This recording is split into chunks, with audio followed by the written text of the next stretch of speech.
masih akan ada virus yang lebih ganas. Ya, COVID bisa berlalu, tapi virus yang lebih ganas bisa saja muncul. Nah, di tengah situasi seperti itu, benteng satu-satunya harus kembali kepada Tuhan, ya, kepada Tuhan yang menciptakan langit, bumi, dan segala isinya, kepada Tuhan yang sanggup memelihara kita dari COVID-19, dari COVID-21, dari COVID berapapun itu, saudara-saudara. Hanya Tuhan Yesus. Asal kita bulat 100% penuh berharap kepada Dia.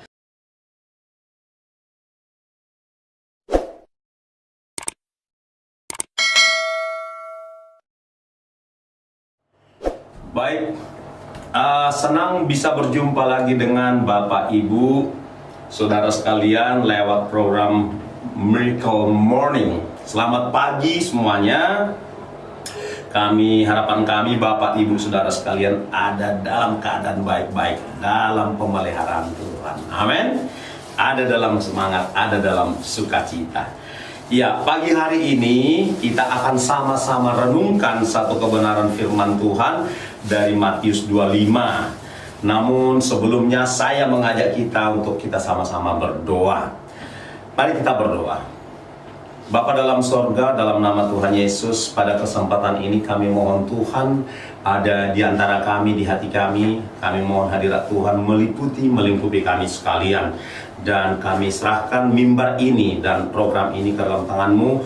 Biar roh Allah, roh Tuhan Yesus yang mengambil alih kami, mengambil alih program ini, sehingga semua diberkati, dikuatkan.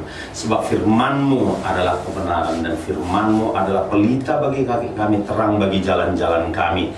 Sehingga apabila ada yang lemah dikuatkan, ada yang susah dihiburkan, ada yang berbeban berat akan mengalami kelepasan, ada yang terikat dengan dosa, dengan berbagai masalah dilepaskan saat ini. Sebab kebenaran itulah yang sungguh-sungguh memerdekakan kami. Terima kasih Tuhan, ambil alih hamba, ambil alih kami semua yang mendengarkannya. Demi nama Tuhan Yesus Kristus, kami akan mulai merenungkan firman Tuhan. Haleluya. Kita yang siap merenungkan dan melakukan firman Tuhan, dengan sukacita kita sama-sama katakan amin.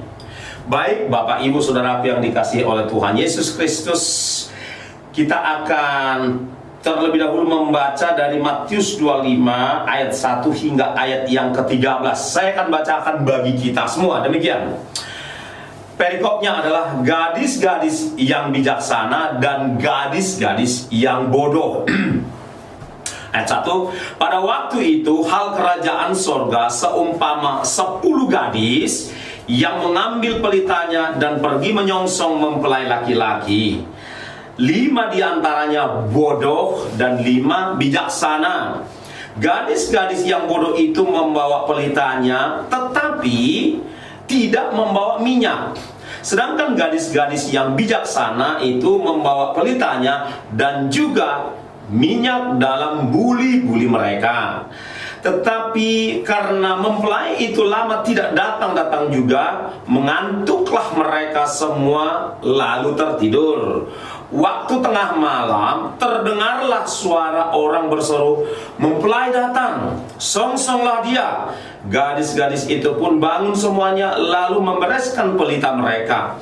Gadis-gadis yang bodoh berkata kepada gadis-gadis bijaksana, "Berikanlah kami sedikit dari minyakmu itu, sebab pelita kami hampir padam." Tetapi jawab gadis-gadis yang bijaksana itu, "Tidak, nanti tidak cukup untuk kami dan untuk kamu.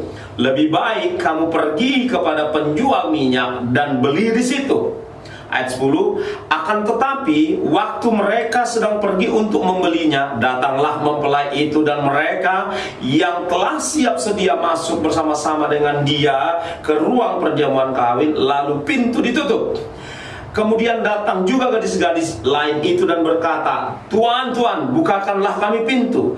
Tetapi ia menjawab, "Aku berkata kepadamu, sesungguhnya aku tidak mengenal kamu.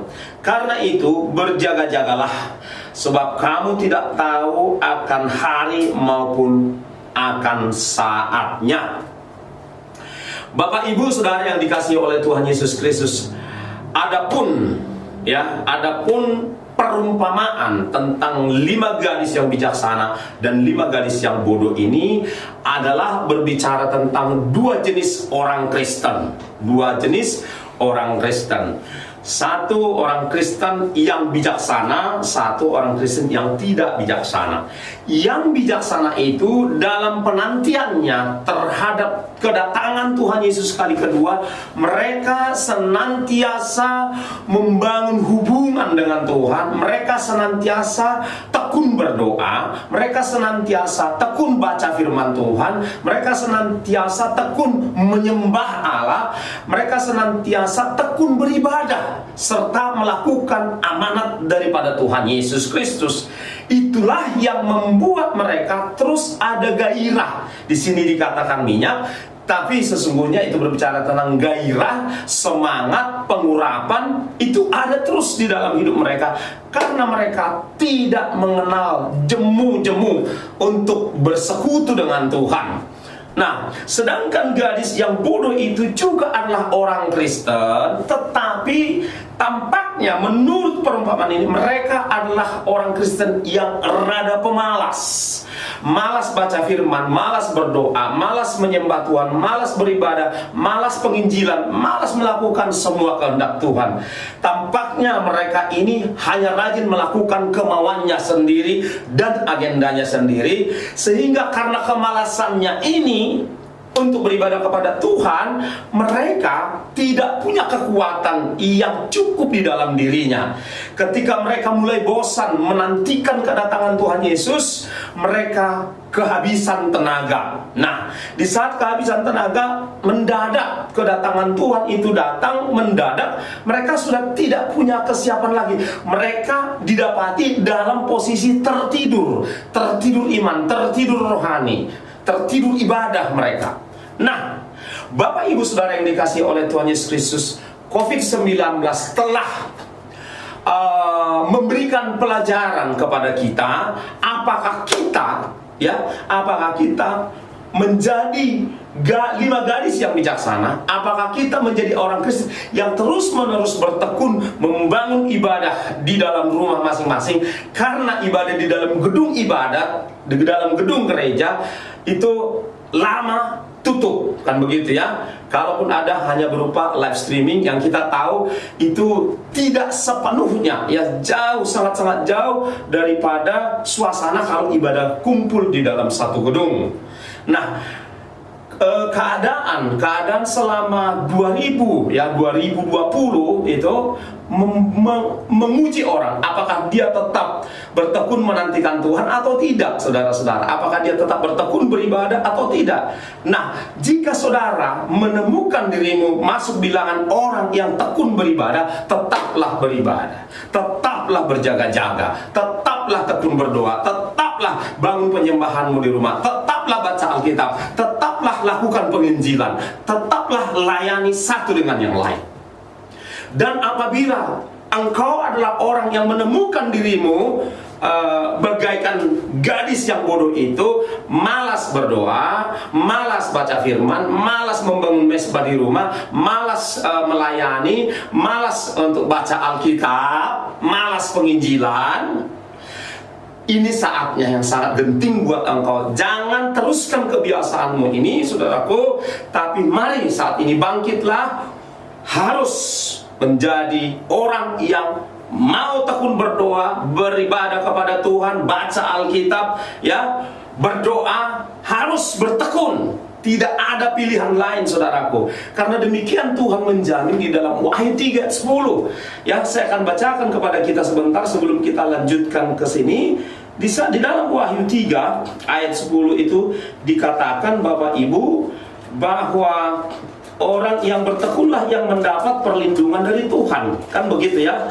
Wahyu 3 ayat yang ke-10 demikian.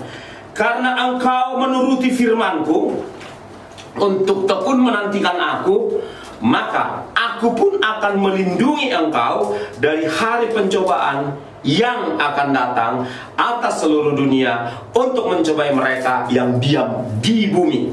Hari-hari inilah terjadi apa yang dikatakan di dalam kitab Wahyu ini, saudaraku, bahwa kita sedang masuk dalam situasi pencobaan, sedang dicobai iman kita oleh COVID-19. Lewat COVID-19 ini ada banyak hal yang diperhadapkan dengan kita, kesulitan ekonomi, kesulitan kesehatan, dan lain sebagainya, saudara-saudara. Di tengah situasi seperti ini, sangat berpotensi untuk kita jatuh, sangat berpotensi kita untuk tergoda melihat dunia ini, untuk tergoda tetap mencintai segala pernak-pernik dunia ini, saudara-saudara. Hati-hati, saudaraku. Saudara ikut juga menantikan Tuhan Yesus. Orang-orang yang bertekun menantikan Tuhan, sama-sama menantikan, sama-sama merasa menantikan Tuhan Yesus. Tapi ada yang bertekun sungguh-sungguh, tetapi ada yang malas-malasan. Nah, orang yang malas-malasan itu menurut Wahyu 3:10 ini tidak masuk dalam bilangan orang yang dilindungi oleh Tuhan dari pencobaan. COVID-19, katanya, saya belum pasti, belum secara langsung melihat dan membaca informasi, masih akan ada virus yang lebih ganas.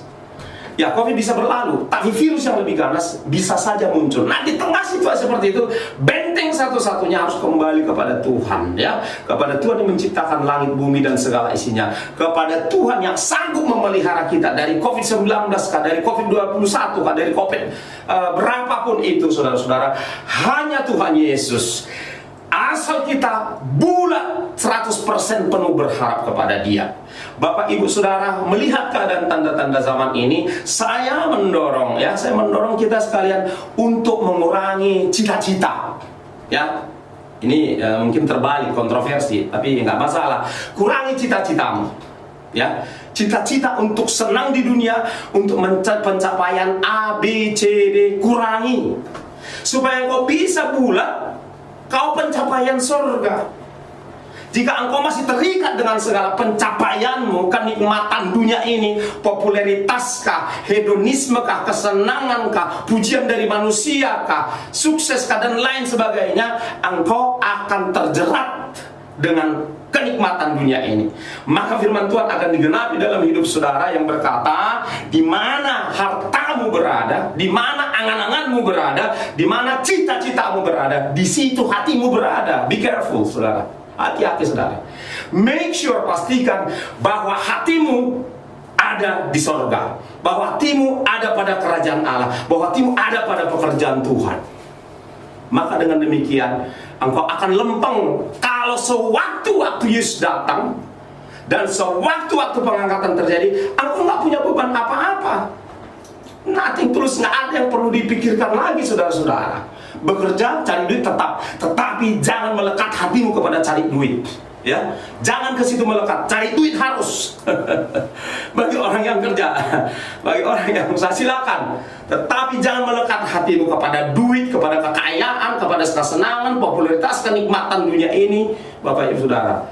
Supaya engkau didapati Tuhan menjadi 5 bilangan, ya, gadis yang bijaksana.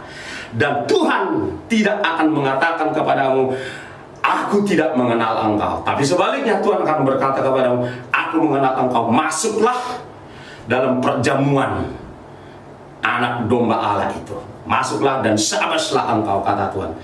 Doa saya kiranya saudara, kita sekalian mendengarkan program ini boleh menjadi bilangan gadis yang bijaksana. Tuhan Yesus memberkati. Selamat berkarya untuk Tuhan, selamat beraktivitas. Tuhan Yesus memberkati. Kita berdoa. Bapa di surga, dalam waktu yang relatif singkat kami sudah merenungkan sebagian daripada firman-Mu dari Matius 25. Mari Tuhan, Engkau yang akan memeteraikan kebenaran firman Tuhan ini di dalam hati setiap kami yang mendengarnya, supaya kami sungguh-sungguh memastikan diri menjadi 5 gadis yang bijaksana yang tidak akan tertinggal. Terima kasih Bapa, berkati kami semua, berkati kesehatan kami, rumah tangga, keluarga, pekerjaan, usaha, terutama pelayan kami. Tuhan memberkati. Demi nama Bapa, Putra, Roh Kudus, demi nama Tuhan Yesus Kristus kami berdoa, kami mengucap syukur, haleluya. Sama-sama kita katakan amin. Tuhan Yesus memberkati. Shalom.